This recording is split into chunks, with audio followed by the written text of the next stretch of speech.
Hello guys, പുതിയൊരു വീഡിയോയിലേക്ക് സ്വാഗതം. അപ്പോൾ നമ്മളിന്ന് മാടായിപ്പാറയ്ക്ക് കാണാൻ പോകുന്നത് വേറൊന്നിനല്ല, മഴ നനയാൻ വേണ്ടി പോകുന്നതാണ്. മഴ നനയാനാണ് പോകുന്നതെങ്കിലും മഴക്കോട്ടൊക്കെ എടുത്ത് റെഡി ആയിട്ടുണ്ട് കേട്ടോ. അങ്ങനെ മാമൻ നമ്മൾ പോകുന്ന വഴിക്ക് അവിടെ മാടായിപ്പാറ കറക്കാമെന്ന് പറഞ്ഞിട്ട് നമ്മളെല്ലാവരും ഓട്ടോയിലേക്ക് തിക്കി കയറി പോവുകയാണേ. വീട്ടിൽ നിന്നൊരു 5 മിനിറ്റിൻ്റെ ദൂരം മാത്രമേ ഉള്ളൂ കേട്ടോ മാടായിപ്പാറയ്ക്കേക്ക്. നമുക്ക് ഇവിടെ അടുത്തുള്ളവരെപ്പോഴും പോകാറില്ല, മുറ്റത്തെ മുല്ലക്ക് മണമില്ല എന്ന് പറയുന്ന പോലെ അടുത്തുള്ളവർ പോകൽ കുറവാണ് കേട്ടോ. ദൂരെയുള്ളവർ കുറേ ആൾക്കാർ മാടായിപ്പാറയ്ക്ക് വന്നിരിക്കുന്നതൊക്കെ കാണാറുണ്ട്. അങ്ങനെ നമ്മൾ ഇവിടെ എത്തിയിട്ടുണ്ട്. ഇന്നത്തെ അവസ്ഥ കണ്ടിട്ട് ആൾക്കാർ കുറവാണെന്നാണ് തോന്നുന്നത്. പിന്നെ നമ്മൾ നേരത്തെ പോയതുകൊണ്ടാണോ എന്നറിയില്ല, കുറേ കഴിയുമ്പോൾ ആൾക്കാരൊക്കെ ഉണ്ടാവും കേട്ടോ. ഒത്തിരി ആളുകളുണ്ടാവും. കാലാവസ്ഥക്കനുസരിച്ചിട്ട് ഓരോ നിറമാണ് കേട്ടോ നമ്മുടെ പാറക്ക്.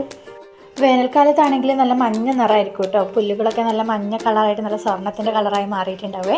ഇപ്പോൾ ഫുൾ നല്ല പച്ച പരവതാനി വിരിച്ചിട്ടാണ് ഉള്ളത്.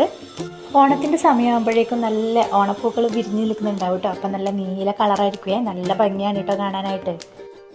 മഴ നനയാൻ പോയിട്ട് ആദ്യമൊന്നും മഴയൊന്നും ഉണ്ടായിരുന്നില്ലേ, അപ്പോൾ ഭയങ്കര സങ്കടത്തിലുള്ള നടത്തായിരുന്നു. പിന്നീട് കുറേ കഴിഞ്ഞപ്പോൾ നല്ല മഴ പെയ്തു കേട്ടോ. അങ്ങനെ കോട്ടൊക്കെ ഇട്ട് റെഡിയായി. ഞാൻ കോട്ടൊന്നും എടുത്തിട്ടുണ്ടായിരുന്നില്ലേ, ഞാൻ കുട പിടിച്ച് നടന്നു. പല നിറത്തിലുള്ള കോട്ടുകളൊക്കെ ഇട്ടിട്ട് ആൾക്കാരൊക്കെ വന്ന് തുടങ്ങിയിട്ടുണ്ട്. നിങ്ങൾക്ക് വീഡിയോസിൽ കാണാൻ വേണ്ടി പറ്റുമേ. ഇപ്പോഴത്തെ ട്രെൻഡ് ഇതാണ് കേട്ടോ, കോട്ടുവിട്ട് മാടായിപ്പാറയ്ക്ക് വന്ന് മഴ നനയൽ. ഒത്തിരി ആൾക്കാരങ്ങനെ വന്നിട്ടുണ്ട്. മാടായി കോളേജ് പഠിക്കുന്ന സമയത്ത് NSSൻ്റെ ഭാഗമായിട്ട് അങ്ങനെ മഴ നനയൽ ക്യാമ്പൊക്കെ സംഘടിപ്പിക്കാറുണ്ട് കേട്ടോ. പക്ഷെ അതിനൊന്നും അങ്ങനെ പോയിട്ടില്ല. അങ്ങനെ നമ്മളിവിടെ വന്നിട്ട് ഇപ്പോൾ 2 മണിക്കൂർ ആവാനായേ. നമ്മൾ വീട്ടിലേക്ക് പോകാനുള്ള തയ്യാറെടുപ്പിലാണുള്ളത് കേട്ടോ. മോനൂട്ടിനും അസൂട്ടിക്ക് എത്ര വെള്ളത്തിൽ കളിച്ചാലും മതിയാവില്ല കേട്ടോ. അത്ര നേരം നമ്മളവിടെ നിൽക്കുന്നോ അത്രയും സമയം അവർ കളിച്ചുകൊണ്ടിരിക്കും. അതുകൊണ്ട് തന്നെ നമ്മൾ പിന്നെ മതിയാക്കിയിട്ട് വരുവാണ് കേട്ടോ ചെയ്തത്. പനി എങ്ങാനും പിടിച്ചില്ലെങ്കിൽ പിന്നെ സ്കൂളിൽ പോകും മുടങ്ങുമല്ലോ.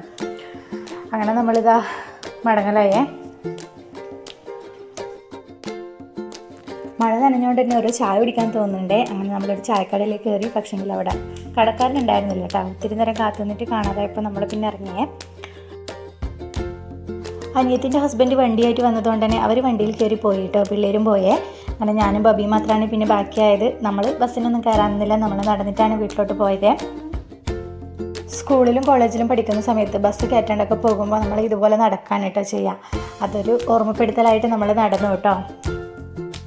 അങ്ങനെ ഞാനും ബബി ഒരു ചായയൊക്കെ കുടിച്ച് ഇന്നത്തെ വീഡിയോ ഇവിടെ അവസാനിപ്പിക്കുന്നു കേട്ടോ. അപ്പോൾ എല്ലാവർക്കും വീഡിയോ ഇഷ്ടപ്പെട്ടെന്ന് കരുതുന്നു. ഇഷ്ടപ്പെട്ടാൽ വീഡിയോ ലൈക്ക് ചെയ്യണം, അതുപോലെ തന്നെ സബ്സ്ക്രൈബ് ചെയ്യണേ.